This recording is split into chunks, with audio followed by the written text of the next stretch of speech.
Hello, everybody, and welcome back.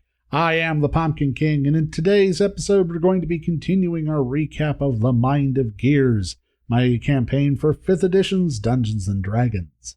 In our previous episode, the party infiltrated the mysterious government lab, Laboratory 5, to find that they are performing experiments on creatures that are combining them into bizarre and twisted monsters. They also find the laboratory of Dr. Richard Saunders, a disgraced military scientist who may be behind these experiments. After escaping from Laboratory 5, the party journeyed together to Liz's place to find that it has been looted. But Liz, being smart enough to remove anything that would have her DNA, isn't worried about anyone tracking her. As they are exploring the house, the party spots some sort of composite animal coming towards them. Escaping down the fire escape, they face off at the creature in the alleyway.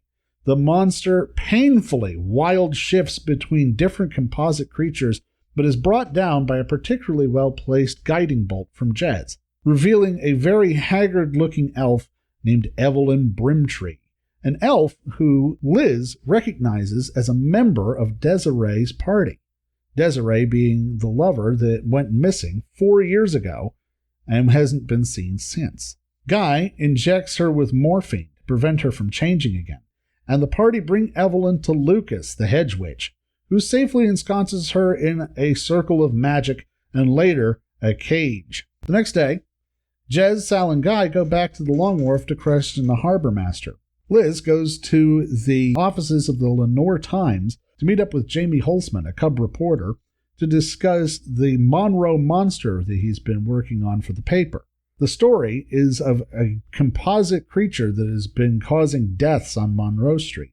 This creature, Liz now suspects, was Evelyn. Rawson, Liz's boss, tells her that Lord Greystoke, the owner of the paper, says that he doesn't want to run any more stories about the Thousand Eyes, but that he, Rawson, doesn't like people telling him what to do with his own paper, so that Liz is to continue to report to him but keep it on the down low. Worried that the Eyes will just ash the harbor master like they did the wizard, the party spends some time getting geared up by acquiring wealth, enough to buy 2 scrolls of Dispel Magic, as well as 1 scroll of Wild Magic and a jar of alchemy. Thus armed, the party go to talk to the harbor master, who is still tied up back at his house. After some very unorthodox interrogation methods, they find that the harbor master was just told to expect the shipment of Kuatoa. The Thousand Eyes deliberately do not give out full details about their activities in case one of their agents is compromised. The harbor master tells the party that they are dead men, that Dr. Saunders is going to take them apart and glue them back together again, and that the Eyes are everywhere. Liz uses one of the scrolls of Dispel Magic to stop the harbor master from being emulated, and Guy knocks him out, and the unconscious harbor master, in a completely different voice, says, "We are watching you. If I were you, I'd be running." And that is what happened in Episode 5 of The Mind of Gears.